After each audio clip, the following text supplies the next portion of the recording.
If the government were to offer, like they did in California, the government offered rebates. And we did turn the rebates over to the company that we leased it from. But it made it economically feasible for the average person to have this on their roofs. I think that's what we need from our government. And we still do, they did extend some of the rebates for a while. They're going to be tapering off going into the future, but those rebates are a very important part of the reason why utilities in not just California, but Colorado, Montana, Vermont, Arizona, the list is long, are actually replacing existing coal-fired plants and existing gas-fired plants with renewable energy plus battery backup. Because and they're not doing this for altruistic reasons or out of environmental concerns. They're doing this because it saves them money. And that's the great thing about advocating for energy-related environmental things today. When I started doing this, it was reasonably true that renewable energy was a great idea, but it cost more than what we're doing now. Even then, the cost comparison was unfair because there is a huge displaced cost associated with burning fossil fuels that is not paid by the consumer.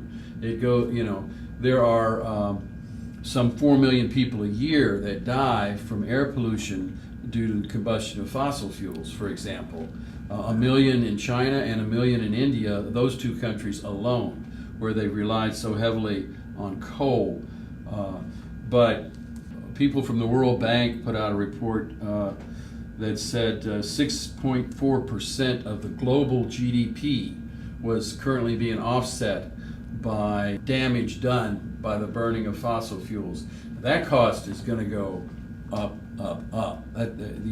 Now we're in a position where, regardless of the fact that the government has given special regulatory exemptions to fossil fuels that nobody else gets, and in spite of the fact that the fossil fuel industry is not held accountable for the pollution that they're dumping, solar energy is the cheapest new source of electrical capacity that you can provide. It's cheaper than gas. Nighttime energy provision is the problem. Battery technology, battery is more expensive than gas-fired plants, but when you combine it with solar, it is less than the other utilities besides TECO. Okay, in Fort Collins, Colorado says it's cheaper. All right, California, I think they say it's cheaper now. They're doing this because in Colorado they plan to go 100% renewable by 2025. Colorado is going to be 100% renewable, and they get their coal real cheap. They get it right next door. And they're expecting a 5% decline in electric rates. Now you compare that to the proposal by TECO that we build a gas-fired plant which is going to burn mostly fracked gas and is going to cost, they say at this point, I think it's $865 million. All right, I'm going to call that $1 billion because anybody who's followed construction knows that if you start out with an $865 billion price tag, by the time you get done, you're talking about $1 billion for a plant that is going to lock us into carbon pollution for the next several decades, okay? Sure. Once you spend $1 billion building a plant, you're going to operate that plant to the end of its service life. And that means you're going to be buying fracked gas. Tomorrow, TECO is going to go before the Public Service Commission and ask for a 4% rate hike because the cost of their fracked gas that they're buying has gone up more than they expected when they set their rates back in December. So our rates are going to go up. Your electric bill is going to go up by 4%. Your total bill is going to go up by 4%. Oh. The fraction of the part of that that's due to fuel is going up much more than that because that's the fuel is just a component when you look at your electric bill. Oh boy. Now, what is the cost of fracked gas going to be 5 years from now? What's the cost going to be 10 years from now? What's the cost going to be 20 years from now? if I had anything to say about it, and the Sierra Club is going to be pursuing this, and many other environmental groups are pursuing exactly this, and I think anybody who truly believes in the American free enterprise system, which means level playing field for everybody, we're going to have free market competition, everybody plays by the same rules, and that means you won't be buying frack gas at any price, because frack gas will cease to exist. It's only because of key provisions that were Clean Air, Clean Water, Safe Drinking Water Acts that were signed by Richard Nixon. And then in 2005, we had the Cheney Energy Bill, which created the Halliburton loophole, which exempted gas and oil exploration from critical key regulations that protected our environment. Before that, there was no fracking. Fracking was not allowed. It's only since then that fracking has been allowed to happen. Now we discover fracking is causing sinkholes. Fracking is causing earthquakes. And not only that, but possibly more methane, which is the primary constituent of fracked gas. The amount of methane that is lost in the process of drilling these wells and transporting this fuel to the point where it gets burned may be actually more than gets to the point of consumption. In other words, TECO is going to tell you that their gas-fired plant is going to produce roughly half as much as what their coal-fired plant produces in terms of carbon dioxide. If you're looking at the smokestacks, that's true. But if you include the methane, that what's called fugitive methane from all the way down the pipeline, some studies suggest that it's even more than burning coal. And regardless, it's just not necessary. Other states are transitioning directly to solar with battery backup, and if it works in Vermont and it works in California, you know, it ought to be, and it works in Arizona, it ought to work in Florida. I hate to bet the farm on the future affordability of frack gas, but the customers of TECO are going to be paying. If this plant is built, they're going to be paying whatever it costs for decades to come. In addition to closing the Halliburton loophole, there are a lot of people that think there should be some mechanism in the marketplace to account for the fact of the damage that's done by all this carbon dioxide that's being released. Yes. You know, they're getting off scot-free doing something nobody else can do, and they need to be held accountable for that. And whether it's a carbon tax or some other form, you know, or just tighter regulations, the cost of frack gas is bound to go up. I think it's going to go up exorbitantly. I think frack gas will be gone, and that'll just leave the 40 or 35% of the gas that is actually natural gas, if you distinguish between unnatural frack gas and natural gas. And when the demand being what the demand is, the price will go through the roof. It's a bad investment for TECO customers. We all should do something about it, like call our representatives, as we will give you their names and numbers at the end of this discussion. Also, doesn't this affect the hole in the Earth's atmosphere and help melt the escape of this methane gas? The fugitive. The fugitive methane is actually, I hear different numbers. The lowest number is like 20 times more potent than carbon dioxide. Others say as much as the Physicians for Social Responsibility says it's 86 times more potent than carbon dioxide. Yes, and it lasts for several years, 20 years or so, and when it breaks down into carbon dioxide. So, you know, this is really bad. We are at a point right now. The IPCC have said we have 12 years to get back to a reduction of 30% carbon pollution. 12 years before we reach a kind of point of no return. Gosh. The idea of a tipping point has been a part of climate change discussions for a very long time. I've been tracking various iterations of projections going forward. The one thing that is very clear is that as time goes by, we realize the consequences of carbon pollution are going to be more severe and are going to be here sooner than what we had anticipated.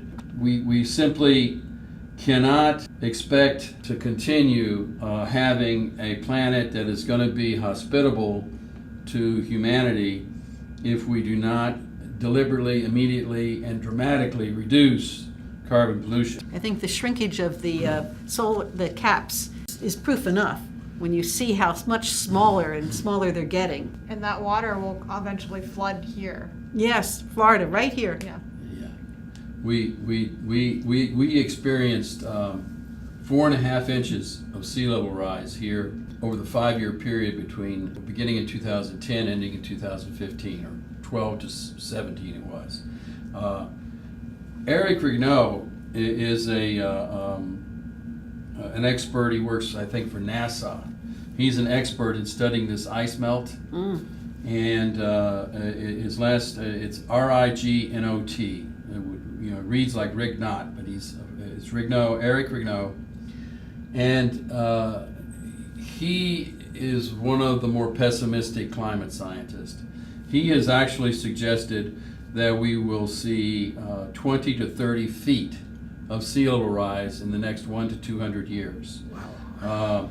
And he has a great YouTube lecture that you can watch. He is very frank about this. He says, nobody knows what's going to happen because we've never seen this kinds of changes. This pace of change has never been observed before.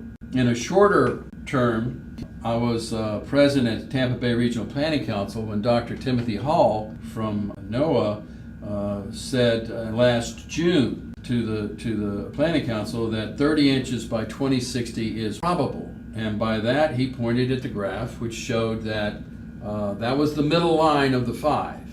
He just, that is the most probable sea level rise that we'll see would be 30 inches by 2060. If that is the case, that will change things dramatically in Tampa Bay. We had our first instance of clear sky flooding, as far as I know, on October the 7th of 2017, where it was a beautiful day. There was a mild breeze, about 15 miles an hour, coming out of the south for just a few hours. Hurricane Nate was 300 miles away out in the Gulf, and it had disrupted things enough that we had about 6 inches of seawater on Bayshore Boulevard in Tampa. At that time, we had a little more than 8 inches of accumulated sea level rise so far. So what that means is that Bayshore Boulevard would have been dry if not for that 8 inches of sea level rise that we already experienced. This is the kind of thing that's going to happen more and more often. Actually, a year and a day later, Hurricane Michael was some 200 miles away. Again, it was a nice day. We had a little bit of a breeze out of the south, and again, Bayshore Boulevard was flooded. The flooding that used to be rare is going to become commonplace. And flooding that never ever happened before is going to start to happen. When and how much, nobody knows. I'd say 30 inches by 2060 is pretty conservative, personally. I don't know. Dr. Harold Wanless, who is the chair of geology at the University of Miami, has said we should expect 30 feet by the end of this century. The reason why there's a wide range of predictions is so much of it depends on what we do now. We have the last opportunity right here, right now, to actually secure a reasonable future for our children and grandchildren. If we do not stop this gas plant from going forward, if every community doesn't stop every gas plant from going forward, we simply should have no reasonable expectation of any sort of future for our children and grandchildren that resembles in any way the world as we knew it when we were growing up. This is our last chance. What can we do? Is there a movement, a place, something that we should be aware of? Can we rally around? Yes. Can we show up? Let's show up. Yes. We should. A week from today, on March the 11th, there will be a hearing where public comment will be heard. It's going to be at the Hilton Garden Inn in Brandon, Riverview, it is at, the address there is 4328 Garden Vista Drive. The zip code, if you're plugging it into a GPS or something, is 33578. The hearing will begin at 6. We're going to 6 come... p.m.? 6 p.m. We're going to come together an hour ahead of that for a people's forum on climate change and this proposal to build this gas-fired plant.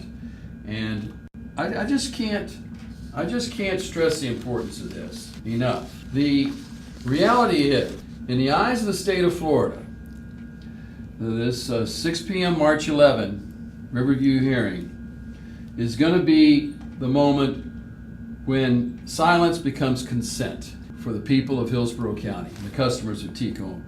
The Latin legal term for that is quae tacit consenti. And if you're not there, if you don't show up for this hearing, as far as the state of Florida is concerned, you're consenting to the use of fracked gas to keep your lights on. If you're not there, you're consenting to increase carbon pollution. The only way they have to know if you care is if you show up. And if you're really not there, you're really denying your personal responsibility for the creation of what is certain to be an uninhabitable Earth in the next coming decades. Wow. I'm sure that all of our listeners, I'm certainly going to be there, and all of our listeners should show up because you care and because this nice gentleman has spent his lifetime doing what's best for all of us.